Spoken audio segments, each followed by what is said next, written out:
ndashaka kwihana mbikuye ku mutima, nifuza gukora ibyiza ibibi bikantanga imbere. Mfite ibiti bibiri nabuza mahitamo yo kumenya icyo nakora ngo nzabo n'ubugingo. Sanga Yesu niwe gusa ushobora kugutega amatwi ukamubwira ibibazo byawe, yiteguye kukuruhura uko waba umeze rwose. Ihutire imbere ye, arahindura amateka yawe aguha izina rishya.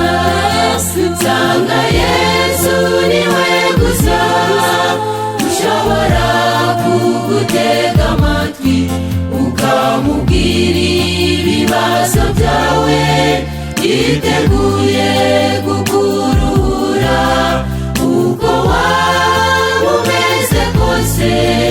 Ihutire imbere ye, arahindura amateka yawe aguha izina rishya.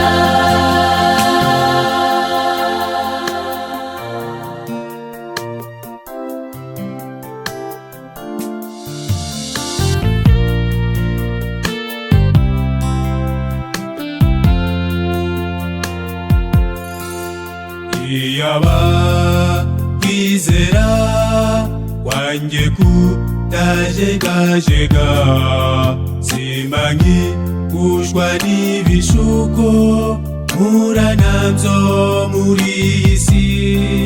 Mpagaze nshikamye nkaba mfite imbaraga zo gutsinda amoshya yose yankura mu kwizera. Sanga Yesu niwe gusa ushobora kugutega amatwi ukamubwira ibibazo byawe, yiteguye kukuruhura uko waba umeze rwose. Ihutire imbere ye, arahindura amateka yawe aguha izina rishya. Sanga Yesu niwe gusa ushobora kugutega amatwi ukamubwira ibibazo byawe, yiteguye kukuruhura uko waba umeze kose.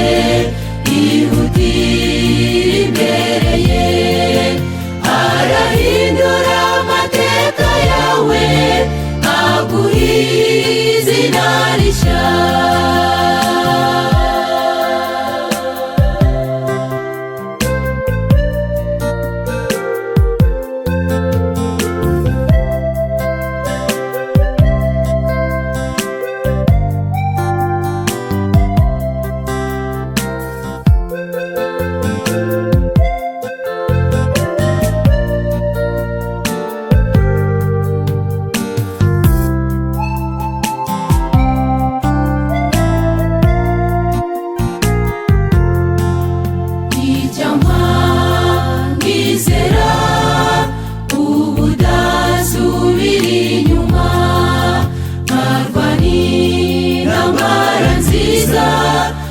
Ayigeza kw'iherezo kuri wa munsi uheruka wo guhemba no guhana, kazambikwa ikamba ryiza rikwiriye abihanye. Sanga Yesu niwe gusa ushobora kugutega amatwi ukamubwira ibibazo byawe, yiteguye kukuruhura